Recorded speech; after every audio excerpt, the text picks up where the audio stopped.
Jangan karena masalah politik, gengsi, atau ego politik lantas dijadikan alasan yang enggak-enggak.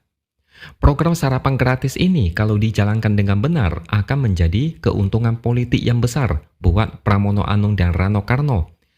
Apa jangan-jangan karena itu lantas program ini ditakuti? Kalau begitu, silakan perbaiki program makan bergizi gratis supaya makin bagus. Silakan bersaing dengan sehat, jangan menghalangi. Program sendiri aja rada aneh. Sempat mau pakai daun kelor lah, ulat sagu, belalang, serangga, entah apa lagi.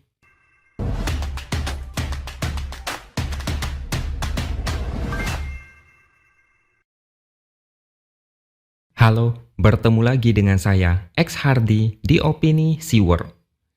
Salah satu program yang dijanjikan Pramono Anung dan Rano Karno adalah program sarapan gratis. Itu digaungkan pada saat kampanye. Itu adalah janji politik dan memang akan dijalankan dengan menggandeng UMKM setempat dan tidak mengganggu program makan bergizi gratis dari pemerintah pusat. Program sarapan gratis ini jauh-jauh hari sudah pernah dilakukan oleh Anies saat menjadi gubernur DKI dan sekarang bakal dilanjutkan lagi.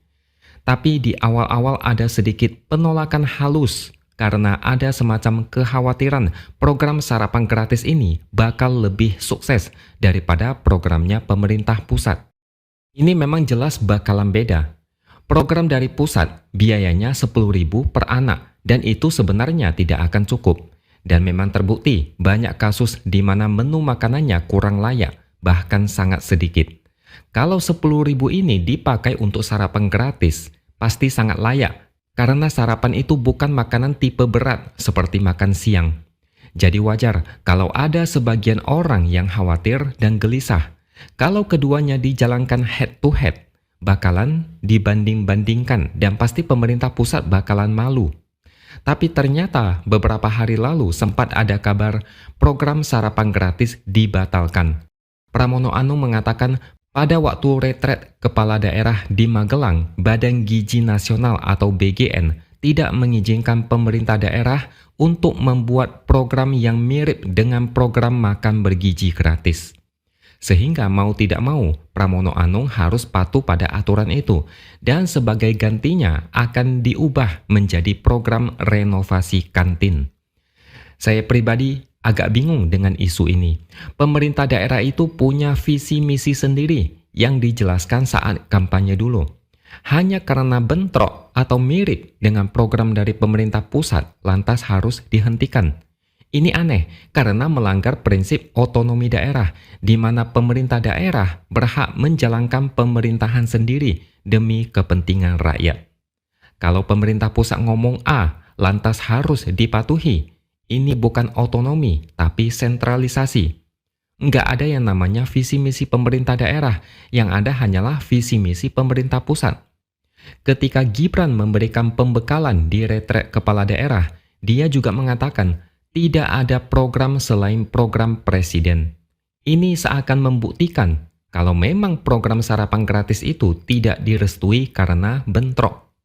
Tapi kemudian Kepala BGN membantah pemerintah pusat meminta Pemprov Jakarta menghentikan program sarapan bergizi gratis. Dia mengaku program sarapan gratis akan tetap dilakukan bersama dengan program makan bergizi gratis.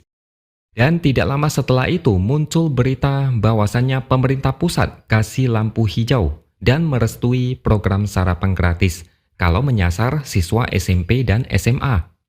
Ketika Pramono Anung mengubah program sarapan gratis menjadi renovasi kantin, saya rasa banyak yang protes. Kenapa harus diubah? Apalagi sarapan gratis dan renovasi kantin itu dua program yang sangat berbeda. Yang satu makan gratis, yang satu lagi perbaiki fasilitas sekolah. Saya yakin ada yang nyinyir dan Pramono Anung disebut ingkar janji atau plin-plan atau pembohong.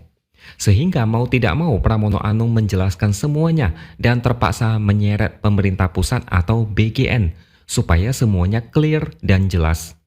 Ternyata itu arahan pemerintah pusat bahwasannya program makan gratis itu kewenangan pemerintah pusat dan pemerintah daerah jangan ikut-ikutan. Mungkin biar nggak ada saingan, biar nggak dibanding-bandingkan, supaya nanti program makan bergizi gratis tidak diejek habis-habisan kalau ada masalah. Mungkin begitu maksudnya. Dan ketika Pramono Anung bernyanyi, mungkin pemerintah pusat ketar-ketir dan syok, sehingga mau tidak mau harus merestui kembali program sarapan gratis. Kalau tidak, isu ini akan melebar kemana-mana dan pemerintah pusat yang rugi. Pemerintah pusat tidak akan mau disebut sebagai biang kerok perusak janji kampanye Pramono Anung. Apalagi ini terkait makan gratis. Takutnya makan bergizi gratis, kepunyaan pemerintah pusat, jeleknya bakal makin dikorek habis-habisan. 10.000 untuk makan siang dan 10.000 untuk sarapan itu beda jauh. Untuk makan siang, 10.000 itu agak sulit sebenarnya, tapi pemerintah pusat terlalu memaksa. Makanya kita sering lihat di media sosial, ada yang menunya entah apa, ada yang lauknya secuil, ada yang basi, ada yang prihatin deh pokoknya. Minimal 15.000 baru cukup, lebih bagus 20.000. Tapi itu berarti anggaran harus naik 2 kali lipat. Pemerintah bakalan sakit kepala, entah efisiensi apa lagi yang mau dikorbankan. Kalau sarapan, 10.000 itu masih bisa dan lebih dari cukup. Kalau dibandingkan langsung, sebenarnya program pemerintah pusat bakalan kalah dan menjadi bulan-bulanan. Intinya kalau kepala daerah punya visi misi apalagi ini terkait janji politik, jangan dibenturkan untuk kepentingan politik.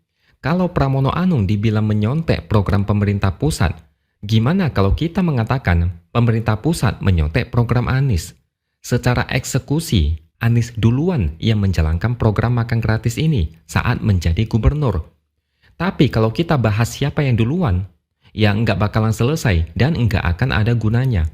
Lagian program sarapan gratis ini tidak menghalangi program makan bergizi gratis dari pusat.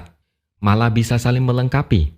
Beda kalau misalnya dulu pemerintah pusat mau bikin sodetan Ciliwung untuk mengatasi banjir. Kemudian Pemprov DKI Jakarta era Anies diminta untuk melakukan tugasnya yaitu membebaskan lahan. Tapi mereka tidak mau. Itu baru boleh dikritik karena tidak mau diajak kerjasama. Sedangkan Pramono Anung tidak berniat menghalangi. Dulu dia juga berjanji akan bersinergi dengan pemerintah pusat, akan bekerja sama dengan pusat. Bahkan dia sempat patuh dengan instruksi BGN dan mengalihkan programnya menjadi renovasi kantin. Jangan karena masalah politik, gengsi, atau ego politik lantas dijadikan alasan yang enggak-enggak. Program sarapan gratis ini kalau dijalankan dengan benar akan menjadi keuntungan politik yang besar buat Pramono Anung dan Rano Karno. Apa jangan-jangan karena itu lantas program ini ditakuti?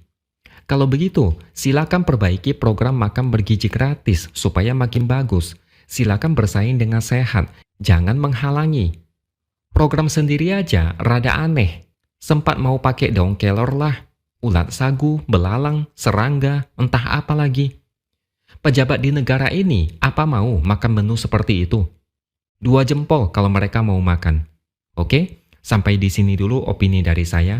Subscribe channel ini supaya makin berkembang dan jangan lupa tuliskan komentar Anda. Terima kasih sudah menonton dan sampai jumpa lagi di lain kesempatan.